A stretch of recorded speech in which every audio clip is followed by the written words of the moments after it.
Oi, gente, boa tarde a todos. Meu nome é Leonardo. Eu fui orientado na minha tese pelo professor Dr. Arnaldo Rubem e o tema da minha tese é o efeito dos parâmetros de pulso do processo TIC pulsado autógeno sobre a geometria do cordão de solda. Qual é o meu principal objetivo com essa tese, né? É avaliar a influência dos parâmetros de pulso previamente selecionados sobre a penetração e a largura do cordão de solda. Tá? Primeiramente, fazendo relembrando alguns conceitos, a soldagem antiga ela é caracterizada pela criação do arco elétrico entre um eletrodo não consumível de tungstênio e o metal a ser soldado, e esse processo ele é protegido por um gás inerte. Pulsado, por que pulsado? Né? A nossa corrente ela poderia ter sido constante ao longo de todo o processo, mas ela é pulsada porque a gente oscila a corrente entre um valor máximo e um valor mínimo, de acordo com uma determinada frequência. E é autógeno porque não tem adição de metal no processo. A gente funde o metal ser soldado e ele solidifica depois, sem adição de metal, de material. Os parâmetros de pulso, né? O nosso processo, a nossa corrente não é constante, ela oscila entre dois valores, né? Um valor máximo e um valor mínimo. Esse valor máximo de corrente a gente chama de corrente de pico. O tempo de duração da corrente de pico a gente chama de tempo de pico. E o valor mínimo para a corrente a gente chama de corrente de base. E o tempo de duração da corrente de base é o tempo de base. Outro fator importante é a polaridade, né? A gente tem 3 casos de polaridade, sendo 2 deles para quando a corrente é contínua e um terceiro quando a corrente é alternada. Os 2 primeiros casos, né? Quando a corrente é contínua, a gente pode ter o eletrodo com a polaridade positiva ou negativa. No caso A, onde a polaridade é negativa, e que foi o caso que a gente escolheu para o nosso projeto, a gente, com o eletrodo negativo, a gente tem uma maior taxa de transferência de energia para a peça e não para o eletrodo, certo? E o que gera uma maior penetração na peça também. No caso que a gente tem uma polaridade positiva para o eletrodo, cerca de 70% da energia é absorvida pelo eletrodo e 30% pela peça, né? Tem essa proporção de 70-30. E no terceiro caso, com a corrente alternada, a gente tem metade da energia do calor é transferido para o eletrodo e metade para a peça, né? Conforme maior o calor é transferido para a peça, a gente tem uma maior penetração, que é o caso A. O caso B a gente tem uma menor penetração e o caso C é um caso intermediário. Bom, a gente já sabe nossos objetivos e o processo utilizado, né? Agora a gente tem que ter uma metodologia, né? A metodologia que a gente utilizou é o projeto de experimento de Box-Bank. A gente selecionou 3 parâmetros, né? A corrente de pico, o tempo de pico e o tempo de base. Para cada um desses parâmetros a gente teve 3 níveis de variação, certo?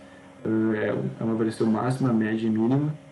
Então, por exemplo, para a corrente de pico, a gente tem um valor de 140, 165 e 190, 190 é o valor alto e 140 é o valor baixo. E tanto para o tempo de pico quanto para o tempo de base, a gente variou entre 5 milissegundos e 15 milissegundos, sendo o valor médio de 10 milissegundos. Alguns pontos em relação ao projeto de experimento de Box-Bank, né? A gente nunca tem os 3 parâmetros nos valores máximos ou nos valores mínimos. Quando a gente tem 2 deles nos máximos ou no mínimo, o terceiro, obrigatoriamente, ele adquire o valor médio, certo? Para o caso de Box-Bank de 3 parâmetros e cada parâmetro com 3 níveis, a gente tem uma combinação total de 12 combinações e a gente tem 3 ensaios setado nos valores médios, certo? Totalizando um total de 15 ensaios necessários. Conforme a gente aumenta o número de parâmetros, 4, 5, essas combinações vão aumentando também. Mas para o nosso caso, que a gente tem 3 parâmetros, a gente teve 15 combinações, 15 ensaios. O método de Box-Bank ele é um método de superfície de resposta, né? Então, o que a gente consegue absorver disso aí? A gente teve nossos valores que foram previamente selecionados, a gente vai obter nossas respostas de penetração e largura e a gente vai fazer uma análise das respostas com as variáveis de entrada. Através dessa análise para penetração e para largura, a gente vai fazer uma análise de variância tanto para cada um dos parâmetros, certo? E através dessa análise de variância, a gente vai conseguir saber quais parâmetros ou quais combinações dos parâmetros foram significativas para a nossa variável resposta. E o método de superfície de resposta, ele vai nos gerar também gráficos de superfície em 3D e de gráficos de contorno em 2D, onde vai dar para a gente visualizar bem a influência dos parâmetros na nossa variável resposta. Em relação aos materiais que a gente utilizou, né, a gente confeccionou 15 corpos de prova utilizando a SAI 1020 de dimensões de 100 por 50 mm e espessura de 6,4 mm. A fonte de potência utilizada foi DigiPlus A7 da MSC Soldagem. O gás de proteção utilizado foi o argônio. A vazão do gás de proteção foi 15 litros por minuto. O eletrodo foi o EWTH2. O diâmetro do eletrodo era de 2,4 mm. O ângulo do eletrodo foi de 57 graus. A distância entre o eletrodo e a peça é de 2,5 mm. A extensão do eletrodo de 23 mm. E a velocidade de soldagem ela permaneceu constante para todos os 15 ensaios, com um valor de 4 mm por segundo.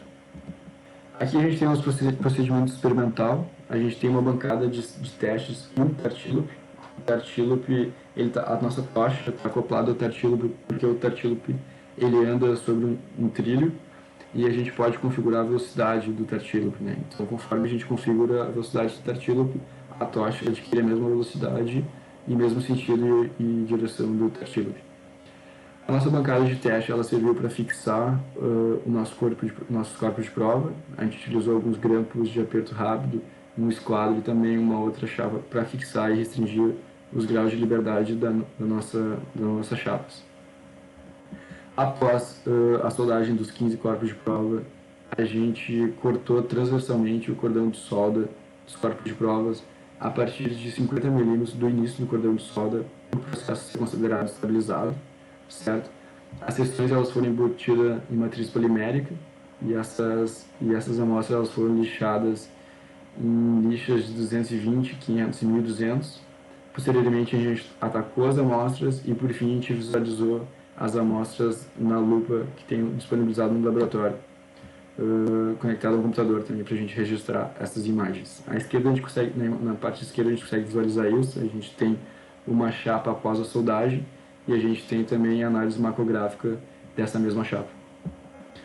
Aqui a gente tem nossos resultados, né? A gente tem todos os nossos ensaios e as configurações de corrente de pico, tempo de pico e tempo de base de cada ensaio. E a gente tem nossas respostas, né, de penetração e largura. A gente consegue visualizar isso melhor através desse gráfico. É um gráfico com todos os ensaios e para cada ensaio a gente tem os valores de penetração e largura. Dito isso, a gente tem que fazer uma análise dessas nossas respostas com nossos parâmetros de entrada, certo? A gente vai fazer uma análise de variância tanto para penetração quanto para largura. Começando pela penetração, a primeira coluna a gente tem nossos parâmetros e as interações desses parâmetros. O que importa aqui para a gente é o valor P, para saber se esse parâmetro foi significativo ou não foi significativo. Com um intervalo de 95%, esse valor P ele tem que ser menor que 0,05 para ser significativo, certo? Então a gente percebe que só o tempo de base para a penetração apresentou um valor menor que 0,5. E quanto menor for esse valor, mais significativo esse parâmetro é para a variável resposta. Já para a largura, a gente teve dois parâmetros que foram significativos. O tempo de base, novamente, apresentou maior significância. E a interação da corrente de pico pelo tempo de pico também teve significância. Foi importante para definir a nossa largura. Agora vou mostrar os resultados divididos em penetração e largura. Primeiro para a penetração. A gente tem a penetração em função da corrente de pico, do tempo de pico e do tempo de base. Em relação à corrente de pico e o tempo de pico, não apresentaram, conforme a gente variou os valores, não apresentou tanta influência na penetração. Já o tempo de base, conforme variou e conforme aumentou o tempo de base, a penetração caiu bastante. Então tem uma forte influência do tempo de base. Aqui a gente tem a nossa superfície de resposta e um contorno de superfície de resposta, considerando um tempo de pico de 10 milissegundos constante, né? A gente sabe que o tempo de pico não teve tanta relevância assim. E analisando essa superfície de resposta, a gente percebe que conforme a corrente de pico ela varia, não tem tanta influência assim na resposta à penetração. Já o tempo de base, Conforme ele varia, a superfície adquire uma curvatura, o que indica essa influência do tempo de base. Em relação à largura, a gente tem aqui a largura, os gráficos da largura, em função da corrente de pico, do tempo de pico e do tempo de base. Novamente, corrente de pico e tempo de pico não tiveram grande influência assim, não apresentaram, conforme a gente variou os valores dele, não apresentaram tanta diferença assim na largura, na resposta. Já o tempo de base, de novo, conforme a gente aumentou o tempo de base, a largura caiu bastante também. Isso mostra a influência do tempo de base na largura. Aqui a gente tem a nossa superfície de resposta e o contorno de superfície de resposta, certo? Considerando o tempo de pico de 10 milissegundos, que o tempo de pico não tem tanta influência assim, a gente considerou ele constante. De novo, a corrente de pico, conforme a gente varia os valores dela, não tem tanta influência na nossa superfície de resposta, mas quando a gente, em relação ao tempo de base, oscilando ele, o gráfico ele ganha uma curvatura, certo? E mostra de novo a influência que o tempo de base tem também sobre a largura.